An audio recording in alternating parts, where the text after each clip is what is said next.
Nathan Coulter sat on his bundled possessions in the snow. His 3 children pressed against him, silent with cold. The landlord had locked the door 10 minutes ago. Christmas bells rang somewhere in town, mocking them. Emma, 8 years old, clutched the wooden horse Nathan had carved last winter. Samuel, 6, buried his face in Nathan's coat. Baby Grace whimpered in his arms, too cold to cry properly. The afternoon light was fading. Nathan counted their money again. $3.40. Not enough for a room. Not enough for anything.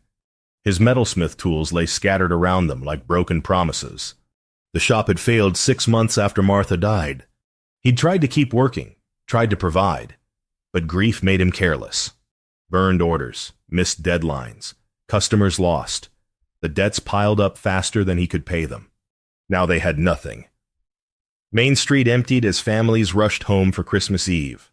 Shop windows glowed warm behind frost. Nathan watched people hurry past without looking at them. A man with debts was invisible in a frontier town. A failed man with children was worse. "Papa," Emma whispered, "where will we sleep tonight?" Nathan had no answer. His throat closed around words that wouldn't help anyway. The temperature was dropping. They had maybe 2 hours before full darkness, before cold that could kill. Samuel's shivering had turned violent. Grace's lips looked blue. Nathan stood, Grace tight against his chest. "We'll find something," he said. The lie tasted like ashes. Every door in this town was closed to him. He'd already begged at the church. The pastor had given him $2 and said the shelter was full. $2. Gone now to pay for their last week's room. The lamplighters began their rounds. Golden light spilled from windows onto blue snow. Each lit lamp represented warmth his children didn't have. Nathan felt something break inside his chest. Not his heart that had broken when Martha died. Something else. His pride. Maybe. His last pretense that he could fix this alone. Emma took Samuel's hand. "It's okay, Sam," she murmured. "Papa will find us somewhere." The faith in her voice destroyed him. He gathered their belongings, such as they were. 2 bags of clothes, his tools, a blanket, the carved horse Emma refused to leave behind. They started walking, though Nathan didn't know where, just away from the locked door, away from the place that had rejected them. Snow fell harder. Darkness crept closer. Nathan counted the lit windows as they passed. Families inside, warm and safe. Children around Christmas trees. Everything his children deserved and didn't have. He'd failed them. Failed Martha. Failed everyone who'd ever trusted him. The cold bit through his coat. Grace's whimpering stopped. That scared him more than crying would have. "Papa," Samuel said through chattering teeth, "I can't feel my feet." Nathan stopped walking. They stood in the middle of Main Street, snowflakes catching lamplight. Christmas Eve settling over a town that had no room for them. He looked at his children's faces red with cold, hope draining from their eyes. This was how people froze to death. This was how families ended, not with violence or drama, just cold, just darkness, just locked doors and empty pockets and the slow, quiet failure of a father who couldn't save them. Harriet Monroe stepped onto her porch to shake snow from the doormat. The evening ritual, performed for no one since her boys died. The boarding house stood 3 stories tall behind her, full of empty rooms. She'd kept it clean, kept it running, but mostly it echoed. She looked up from the mat and saw them. A man and 3 children, sitting on bundled possessions across the street. The tableau struck her like a fist. The man held a baby close. 2 older children huddled against him. Snow gathered on their shoulders. They weren't moving, just sitting, waiting for something that wasn't coming. Harriet's breath caught. She knew that look. She'd seen it in her mirror 3 years ago, after scarlet fever took Thomas and William. That empty-eyed desperation, that bone-deep cold that had nothing to do with weather. The man's hands, she could see them even from here, were strong but empty. A workman's hands with no work. The children's faces turned up to him, waiting for answers he didn't have. Harriet set down the mat. She crossed the street before she decided to. Snow crunched under her boots. The man looked up as she approached. His eyes were dark with defeat. "I have rooms," Harriet said. Her voice came out quieter than she'd intended. The man stiffened. "We don't take handouts." Harriet studied him. Pride, stubborn and fierce. She understood that too. After her boys died, people had offered charity. She'd refused it all. Working herself near to death to keep the boarding house running, pride was sometimes all that kept you standing. "Then work for it," she said firmly. "My boarding house needs repairs. Broken stairs, loose shutters, a dozen things I can't manage alone." She looked at his tools scattered in the snow, metalsmith equipment. Good quality, well maintained despite everything.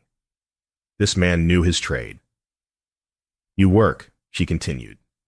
"Your family has shelter and meals, fair exchange." The man's jaw tightened. He wanted to refuse. She could see it in every line of his body, but the baby in his arms made a small sound.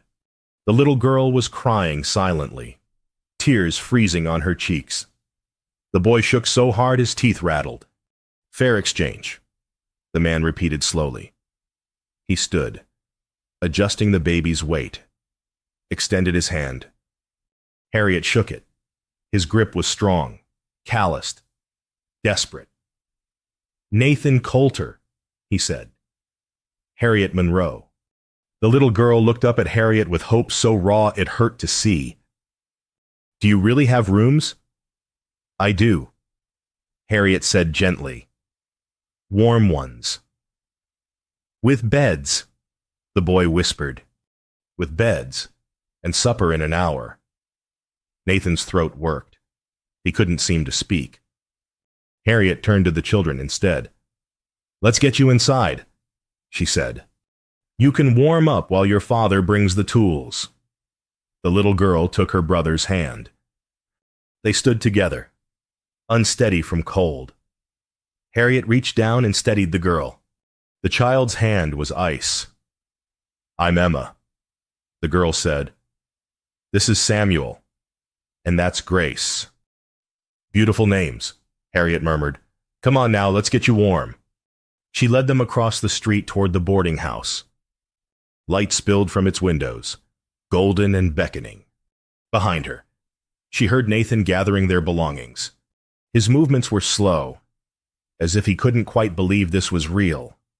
Harriet understood that too.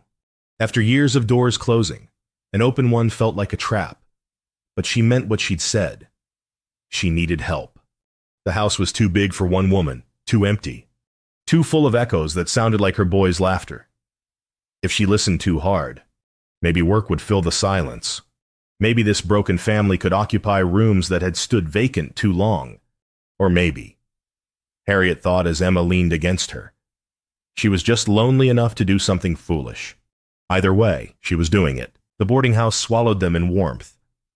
Harriet showed them to 2 adjoining rooms on the 2nd floor. 6 rooms total in the house, but only 2 were occupied by long-term boarders. Mr. Chen lived on the 1st floor.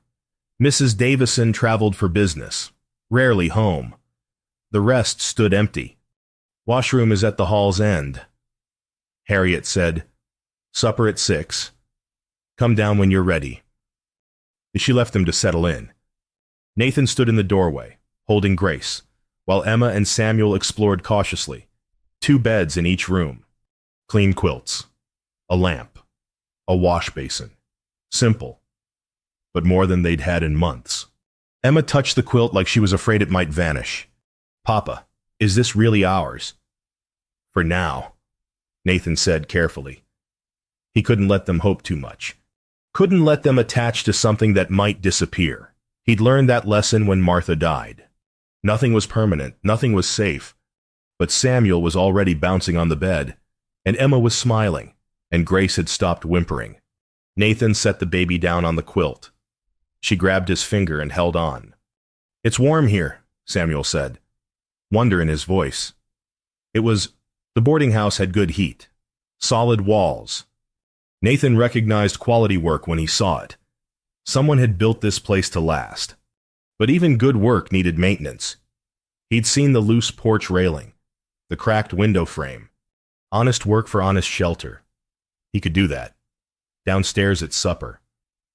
Harriet served simple stew.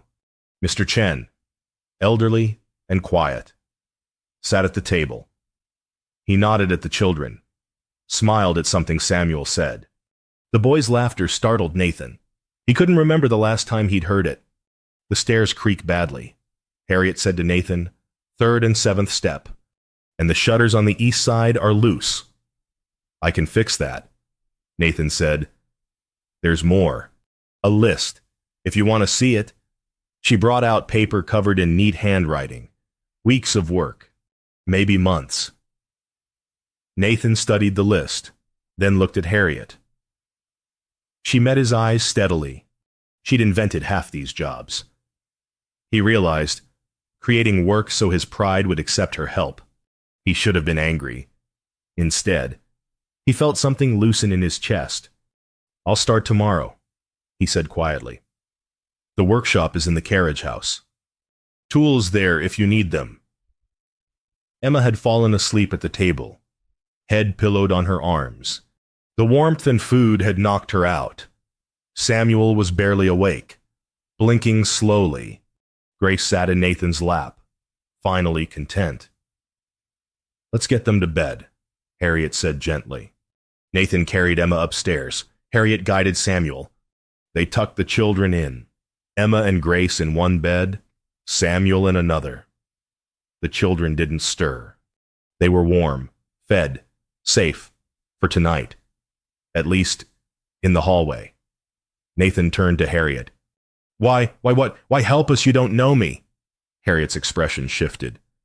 For a moment, she looked very far away. "I know enough."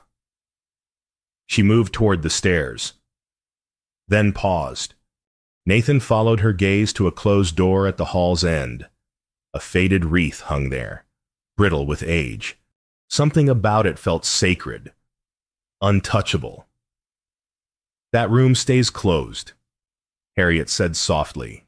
Nathan didn't ask why. He recognized grief when he saw it. The closed door was a shrine, a keeping place.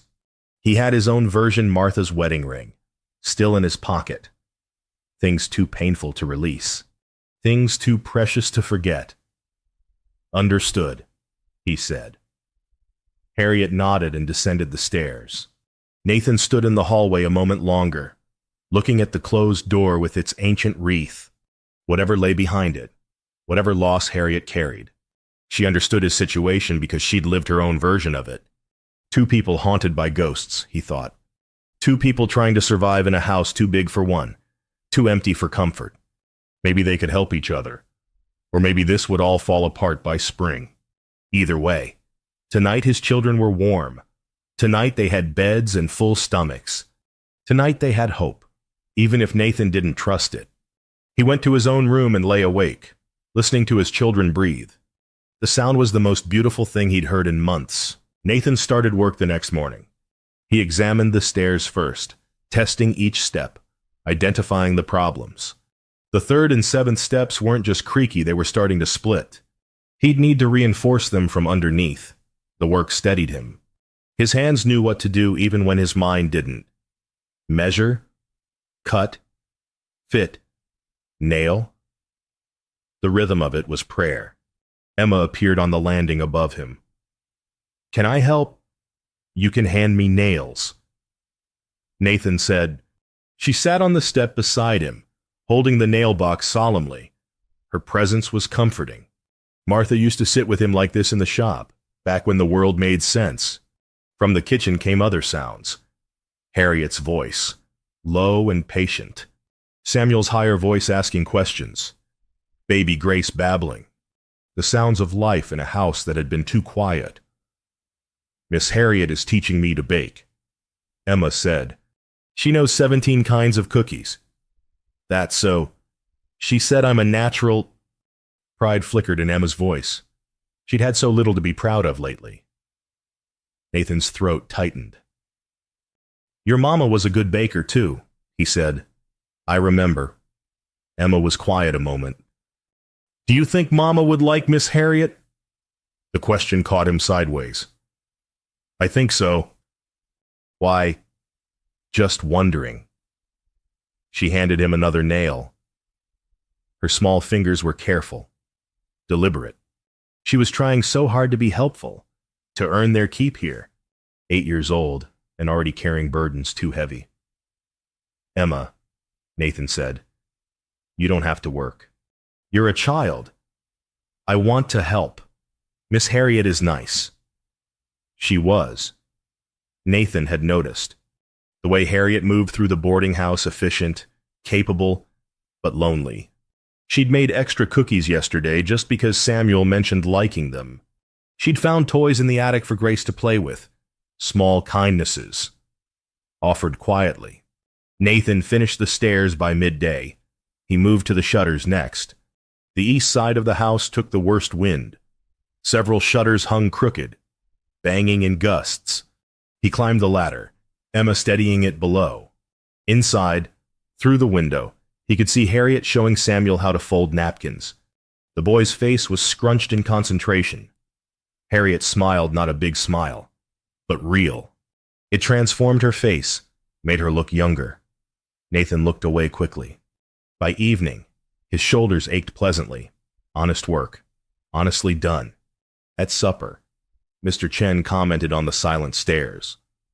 Much better, he said. Been meaning to fix those myself.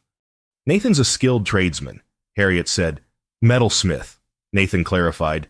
But I know carpentry. Jack of all trades, Mrs. Davison said, having returned from her travels. She was a sharp-eyed woman in her 50s. Valuable in a frontier town. Nathan shrugged. Valuable hadn't saved his shop, hadn't kept his family housed, but it kept them here now. Kept them warm and fed. Maybe that was enough. After supper, Harriet served coffee on the porch. Nathan joined her, Grace sleeping against his shoulder. The night was cold but clear. Stars scattered across black sky. The shutters are solid now, Nathan said. Thank you. What's next on the list? The furnace, Harriet said. It works, but not well. Gets cold upstairs at night. I'll look at it tomorrow. They sat in silence. It wasn't uncomfortable. Two people who'd learned that not everything needed words. Your children are good kids, Harriet said finally. They've been through a lot. So have you. Nathan didn't answer. Harriet didn't push. She just sat there, coffee cup warming her hands, looking out at the snow-covered street. Nathan felt something ease in his chest. Some tension he'd been carrying so long he'd forgotten it was there. Maybe this could work. Maybe they could stay through winter, build up some money, move on in spring, give the children a few months of stability. Or maybe, a small voice whispered, they could stay longer. Nathan pushed the thought away. He'd learned not to hope. The days blurred into routine. Nathan worked through Harriet's list steadily. Emma helped in the kitchen. Samuel followed Mr. Chen around like a puppy, learning checkers and card games. Grace crawled through rooms that rang with her laughter. The boarding house woke up. That was the only way Nathan could describe it. As if the building itself had been sleeping and was now stretching back to life. He noticed other things too. How Harriet's face softened when Emma called her Miss Harriet. How she kept cookies on hand because Samuel asked for them.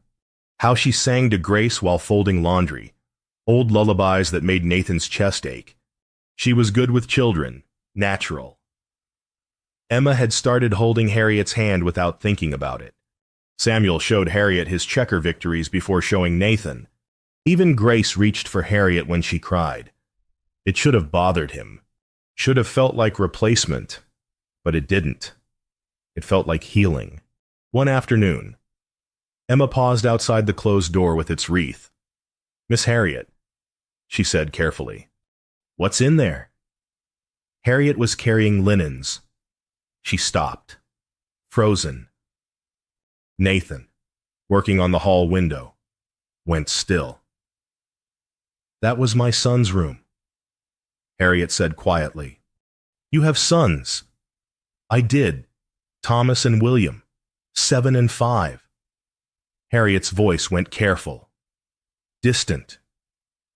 "Scarlet fever took them, 3 years ago." Emma's eyes went wide. "Both of them?" "Yes." "Were you sad?" "Every day since." Emma considered this with a child's solemn wisdom. "Papa was sad when Mama died. He still is sometimes." Harriet's eyes found Nathan's. Something passed between them. Recognition, kinship in grief. "Would you like to see?" Harriet asked suddenly. She set down the linens. Her hands trembled slightly as she opened the door. Nathan put down his tools and followed. He felt pulled, compelled. The room was perfect, untouched. 2 small beds with quilts tucked tight. Wooden toys on shelves, school slates on a desk, everything waiting for boys who would never return. Harriet stood in the doorway. She didn't go in, just looked. "I couldn't change anything," she whispered. "Couldn't bear to." Emma slipped her hand into Harriet's. "You were a good mama." Harriet made a sound like breaking, not a sob, but close. "I tried to be." "You still are," Emma said simply. "You're a mama to us now." The tears came then. Harriet covered her face, shoulders shaking. Nathan moved without thinking. Put his hand on her shoulder, steady and warm. Emma pressed against her side. Samuel, appearing from nowhere, wrapped his arms around her waist. "I'm sorry," Harriet gasped. "I shouldn't." "It's okay," Nathan said. His own voice was rough. "Grief doesn't go away. You just learn to carry it. Does it get easier? No, but you get stronger." Harriet looked at him. Her eyes were red, devastated. But something else too. Understanding. They'd both walked this road. Both knew the weight of empty rooms and silent nights. "Martha died 2 years ago," Nathan said. The words came easier than expected. "Childbirth. Grace lived. Martha didn't. I thought I'd died too. Kept going through the motions. But I was just a ghost." "What changed?" "Nothing. I just kept walking." He looked at his children. "Had to. For them." "Your shop?" "Failed because I couldn't focus. Grief made me careless. Lost customers. Lost money. Lost everything." Nathan's jaw tightened. "I failed them. You're here. They're safe. That's not failing." "Feels like it." Harriet touched his arm. "You're the bravest man I know. Nathan Coulter. Keeping your family together. Accepting help." "That takes more courage than any man running from his pain." Nathan couldn't speak. The words landed too close to wounds he'd been protecting. They stood together in front of the closed room. 2 broken people and 3 children. Emma leaned against Harriet. Samuel held her hand. Grace, in Nathan's arms, reached for Harriet's hair. "You don't have to keep it closed," Nathan said finally. "The boys wouldn't want you locked in grief." "I don't know how to let them go." "You don't. You just make room for more." He gestured to Emma and Samuel. "They need you. Not as replacement, just as who you are." Harriet looked at the children. Something shifted in her expression, softened and strengthened at once. She didn't close the door when they left. Left it open just a crack. A small act. A beginning. That night, Nathan lay awake thinking about closed doors and open hearts, about grief carried too long alone, about a widow who'd made space for his broken family, and about how dangerous hope felt when you'd learned not to trust it. Nathan went to the general store for supplies. He needed nails, wood screws, Sandpaper. The store was busy with mid-morning shoppers. He gathered what he needed, stood in line to pay. Behind him, two women were talking. Their voices carried. Did you hear that metalsmith living at Harriet Monroe's boarding house? The one who lost everything got evicted on Christmas Eve. That's him, living off poor Harriet now. Her and those 3 children. Nathan's jaw clenched. He kept his eyes forward. Shameful, the first woman said. Taking advantage of a lonely widow like that. She's so desperate for family she'll take anyone. Even a charity case who can't provide for his own. The words struck like fists. Nathan paid, took his supplies, left without looking back. But the damage was done. The whispers followed him down the street, echoed in his head. Charity case. Taking advantage, can't provide. All true. Wasn't it he was living in Harriet's house? Eating her food. His children dependent on her kindness. The work he did was just pretense. She'd made up half those jobs to justify keeping them. He was exactly what those women said. A failure. A burden. Nathan returned to the boarding house with his supplies and his shame. He couldn't look at Harriet during lunch, couldn't bear the kindness in her eyes. Every cookie she gave Samuel felt like judgment. Every time she held Grace felt like proof he couldn't care for his own. That evening, he found Harriet in the parlor. She was mending by lamplight. The scene was peaceful, domestic. It made everything worse. I'll be leaving after Christmas, Nathan said abruptly. Harriet's needle stopped. Leaving, railroad expansion 2 towns over. They're hiring. Good wages. I see. Her voice went carefully flat. And the children. They'll come with me. Of course. Of course. Harriet set down her mending. Her hands were very steady. You've done good work here. Nathan. The house is better for it. The formality stung worse than anger would have. Nathan wanted her to argue, to ask him to stay. But she just sat there, dignified and distant. I'll finish the current repairs. He said, Thank you. He left before he could say something stupid. Upstairs, Emma was waiting. She'd heard everything. Her face was stricken. Papa, no.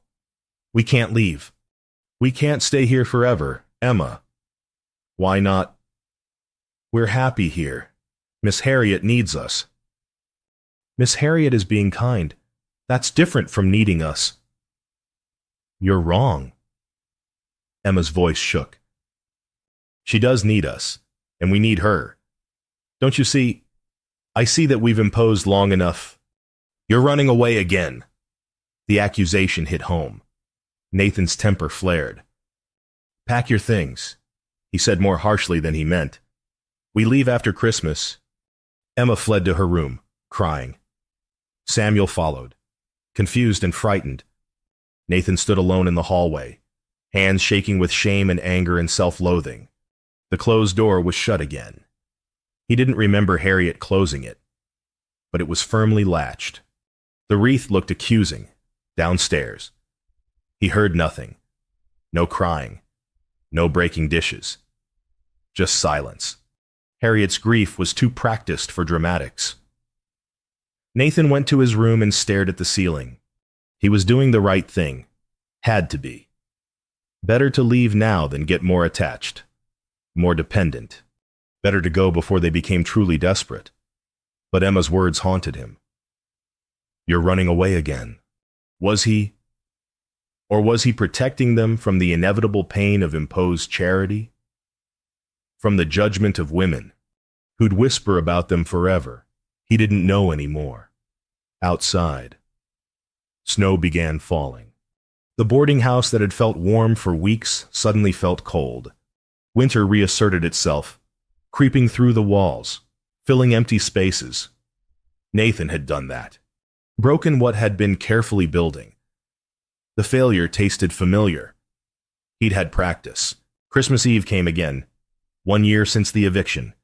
Nathan sat in his room, listening to Emma cry in the next room. Her sobs were muffled, trying to be quiet. Samuel made no sound, but Nathan heard the absence where laughter should be. Grace fussed in her crib. She sensed the tension, the wrongness. Nathan had destroyed this, in trying to protect them from judgment, from charity, from his own inadequacy. He'd stolen their joy. Emma had been happy here. They all had been. And he'd ended it because of pride. He picked up the iron key he'd forged for Harriet's front door. He'd made it weeks ago, meaning to install it. But he'd kept adding detail scroll work, decorative flourishes, turning function into art, making it beautiful because it mattered. Because she mattered. The truth sat heavy in his chest. He wasn't running from charity. He was running from the terrifying possibility of love, of building something new, of risking his heart again after Martha. Emma was right. He was running away. Downstairs. The house was silent. Nathan descended carefully. Found the parlor dark. Harriet sat alone in shadows. Christmas tree unlit. She decorated it with the children last week. Now it stood dark, ornaments catching faint moonlight. "Harriet," he started. "Don't," she said quietly. "If you're going, just go. Don't make it harder." Nathan moved closer, sat across from her. "I heard women talking at the store, said I was taking advantage of you, that you were desperate. And you believed them. I am taking advantage." "No," Harriet said fiercely. "You gave me back my life. This house was a tomb. I was just existing, preserving death. Your children brought laughter back, Emma's smile, Samuel's questions, Grace's joy." Her voice broke. "You gave me purpose again. I gave you burden. You gave me family." The words hung between them. Nathan's throat closed. "I'm terrified," he admitted, "of needing you, of letting my children need you. What if I fail again? What if you don't?" Harriet leaned forward. "What if this works? What if we could be family? Nathan, real family. I can't provide. Can't give you. I don't want your money. I want your presence, your strength, your children's laughter." She stood, crossed to him. "I want you to stay because you want to, not because you need to. Because this house became home, because we fit." Nathan looked up at her, in the darkness. Her face was soft with hope and fear. She was risking as much as he was. Her heart, broken by loss, opening again.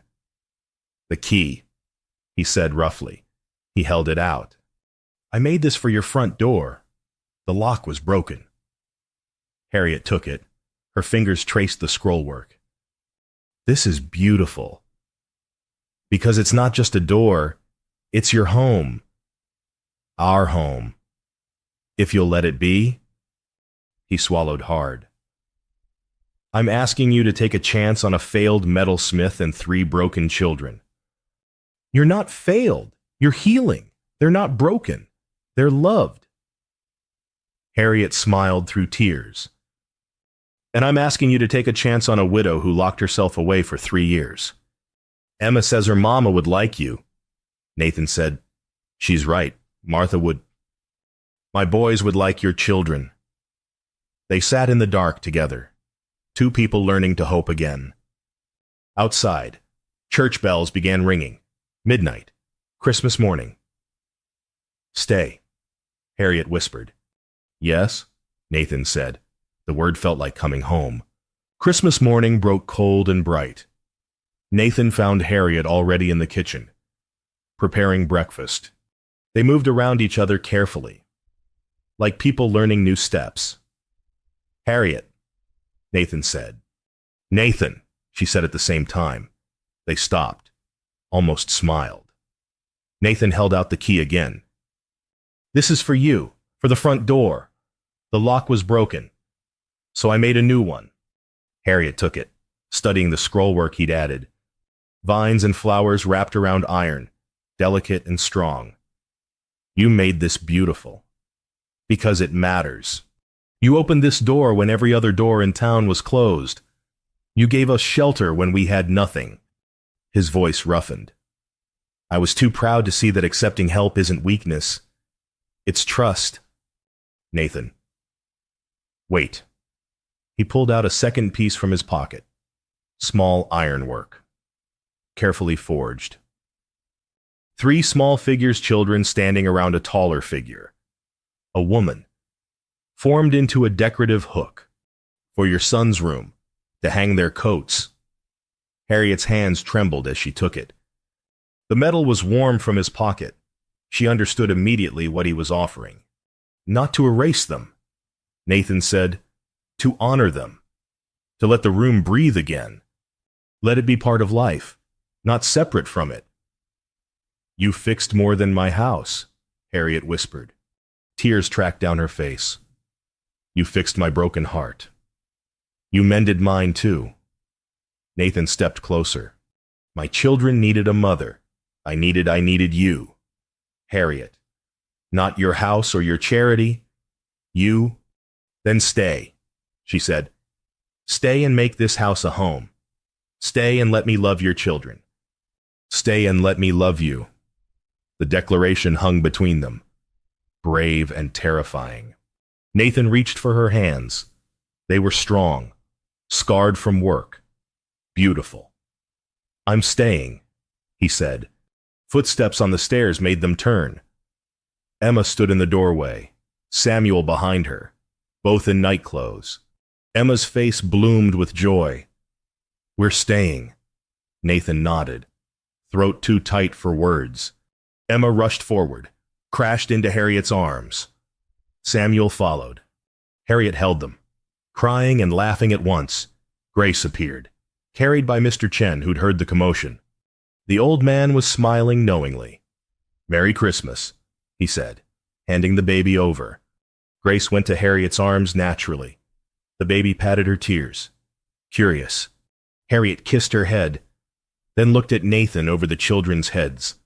The love in her eyes was unmistakable. Merry Christmas, Nathan said softly. Later. After breakfast. After gifts and laughter. Nathan installed the iron hook in the boys' room. Emma helped, holding it steady while he worked. The room was still quiet, still sacred. But it felt different now. Open, breathing. What were they like? Emma asked. Thomas and William. Thomas loved books, Harriet said from the doorway. William loved rocks. Brought home pockets full of them. Samuel collects things too, Emma said. Maybe William would have liked him. I think he would have. They stood together in the room that had been closed so long. Sunlight streamed through the window, warm and bright. The hook gleamed on the wall. Waiting. We could put their things on the shelf in the parlor, Emma suggested. So everyone can see them. Remember them. Harriet smiled. That's a lovely idea. They spent the afternoon doing just that, moving toys carefully downstairs, arranging them on a special shelf, making space for memory without making a shrine. The boys' room remained a boys' room, but now it could be for visiting children, or storage, or whatever life needed. Life, not death preserved. That evening. Nathan and Harriet sat on the porch. The children played inside with Mr. Chen and Mrs. Davison. Christmas lights glowed warm in windows up and down the street. Marry me, Nathan said quietly. Harriet turned to him, surprised. Make it official, he continued. Make us family in truth. I don't have much to offer, but I can fix things, and I can love you, and I can promise to never run away again. Yes, Harriet said simply. She leaned against him. Nathan put his arm around her shoulders. They sat together watching snowfall, two people who'd found each other in darkness and chosen light. Inside. Emma's laughter rang out. Samuel's voice joined it. Grace babbled happily. The sounds of family, real and whole. The eviction notice that had started this story was ashes now, burned in the kitchen stove days ago. In its place, belonging home. Love forged in winter's coldest night. Spring came early. Nathan established his forge in Harriet's carriage house. Clearing out years of accumulated storage, word spread about his skill. Orders trickled in hinges, nails, decorative ironwork. Not enough to make him rich, but enough to contribute, to provide. Emma thrived. She helped Harriet run the boarding house, learning to manage accounts and welcome guests. Her smile came easy now, frequent. She'd found her place. Samuel spent mornings with Mr. Chen, learning chess and philosophy. Afternoons he followed Nathan in the forge, asking endless questions about metalwork. The boy had steady hands and patience. Maybe someday he'd take over the trade. Grace took her first real steps in April, toddling from Nathan to Harriet and back again. She called them both by name now. Papa. Mama. The word made Harriet's eyes shine every time. The boarding house filled with life. New boarders came, drawn by good cooking and warm atmosphere. Mrs. Davison became like family, doting on the children. Mr. Chen taught Samuel to play violin. The house rang with music and voices. In May, Nathan and Harriet planted a garden together. Emma marked rows with string. Samuel watered with a careful hand. Grace sat in the dirt, playing with worms. They worked in sunshine, building something that would grow. The tomatoes go here, Harriet said, marking a spot. And beans along the fence. Nathan added. They worked in comfortable silence, the kind married people developed. Because they would marry. The date was set for June. Emma had appointed herself wedding planner. She'd sketched dress designs, planned flowers, organized everything with fierce determination. Samuel would stand beside Nathan. Grace would scatter petals. If she could walk well enough by then, the town gossips had fallen silent. Seeing the obvious truth, this was family, real and chosen and strong. Mrs. Henderson, one of the women from the store, had actually apologized. Nathan had accepted graciously, though Harriet's cool nod suggested she remembered better. One evening, Nathan went to the boys' room. It was used for storage now, but respectfully. The beds were made, the toys were downstairs on their shelf.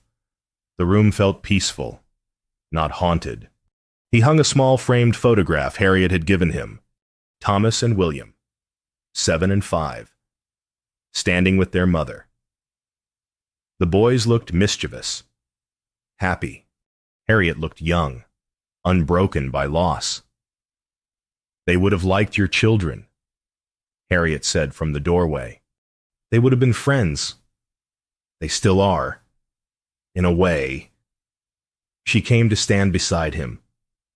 Through us. Through memory becoming present. Nathan kissed her temple.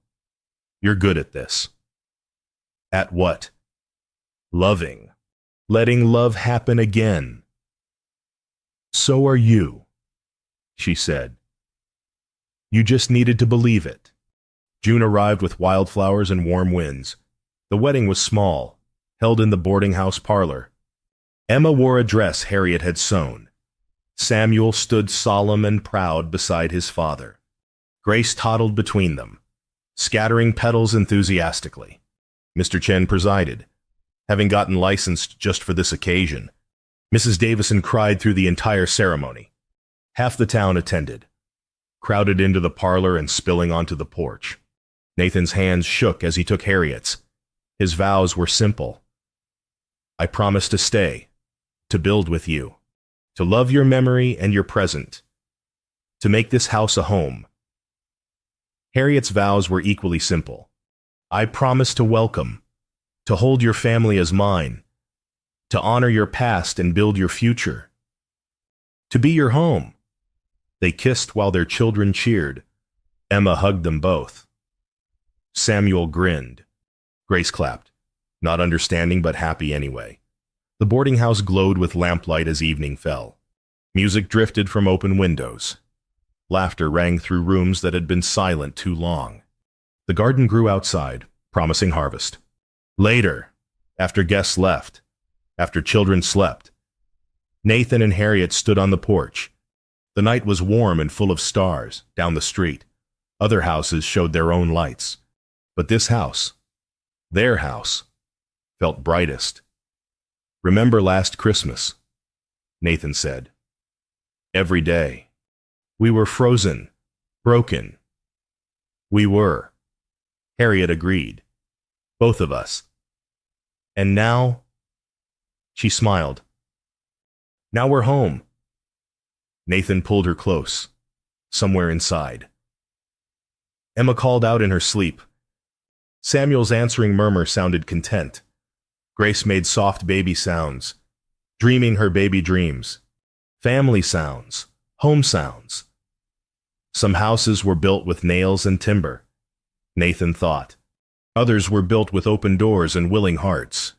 The Coulter family, his and Harriet's, Emma's and Samuel's and Grace's. Thomas's and William's in memory had found both, and in doing so, found everything. The eviction notice that began their story was long burned.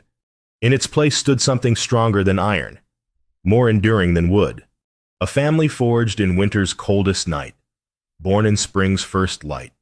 They'd offered each other shelter when shelter was needed most, and discovered that home wasn't a place at all. It was this moment, these people, this love, hard-won and carefully tended. Home was wherever they chose to build it together, and they had built it well.